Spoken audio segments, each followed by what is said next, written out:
I'd start by saying, firstly, you certainly don't need to be pro-life to oppose this bill, but you probably need to be somebody who is tolerant of diverse views and believes that abortion is a moral issue in which we can all disagree upon, and that people should be able to protest about it, and to believe that the existing laws that recognise and punish harassment, intimidation and violence when people try to compel someone to do something that is lawful, which is to walk to and from an abortion facility or indeed to have a lawful abortion, are there, and that the laws are balanced because they still provide for peaceful protests. So this sharp bill assumes that women need some sort of heightened or additional protections, particularly, as Tiana mentioned, most notably hearing or seeing communications about abortion that might cause them anxiety or distress, and that's Section 11N.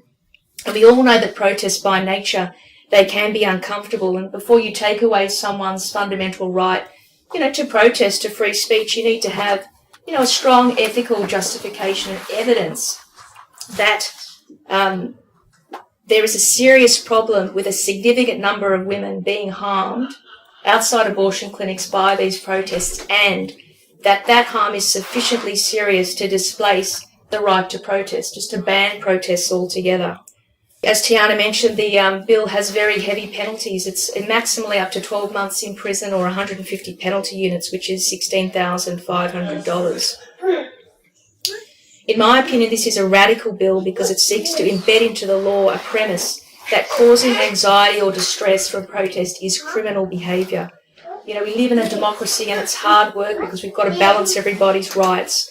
And I just ask you to question the rhetoric behind this bill and listen to the people who come after me to talk about their narratives about what actually happens. The idea that all women are harmed by protests outside of clinics, it's just not true. They're not a homogenous group. They don't all think the same way. Sometimes these protests can actually empower women to make different choices. That increases their happiness.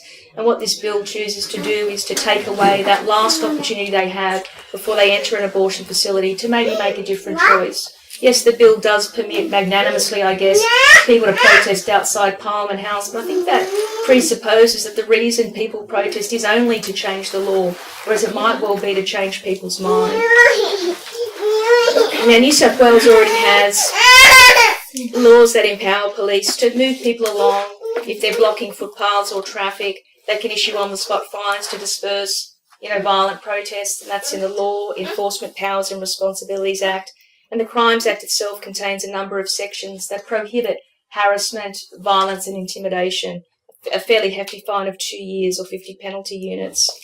The other thing I think this law does, or this bill does, is try to embed a political narrative that abortion is a social good and that it's a legal right, and I think that's unhinged from the actual abortion regime, because in this state, abortion acts as a principled exception under the Crimes Act. You can't just walk into a doctor's surgery and demand an abortion because you feel it's consistent with your personal well-being. Doctors are well within their rights to say it doesn't meet the requirement or the threshold that's set in the law here.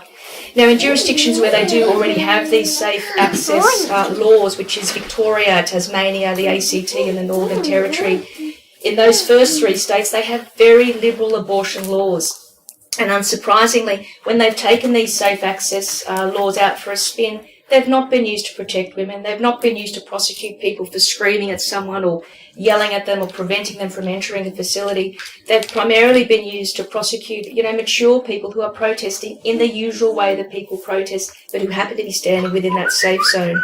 In the ACT, one gentleman was prosecuted for, praying silently within that safe access zone. And I'd just ask you to take 3 steps back and ask yourself, is that right? Because nobody wants violence outside an abortion clinic. I've just spent a year in Boston, Massachusetts, and it's a very blue state. They have very liberal abortion laws, and even they don't have these safe access zone laws. They say it's unconstitutional because it unfairly burdens a person's right to political communication and freedom of speech when there are already laws that properly balance law and order. The last point I want to leave you with is that in Tasmania, there will be a case going before the High Court. It's not an abortion protest case, it's about environmental protest, but it will ventilate in front of very able jurists all of these very complex issues about protesting and rights and freedom of political communication. And in my opinion, it's imprudent to pass this type of law now in that context.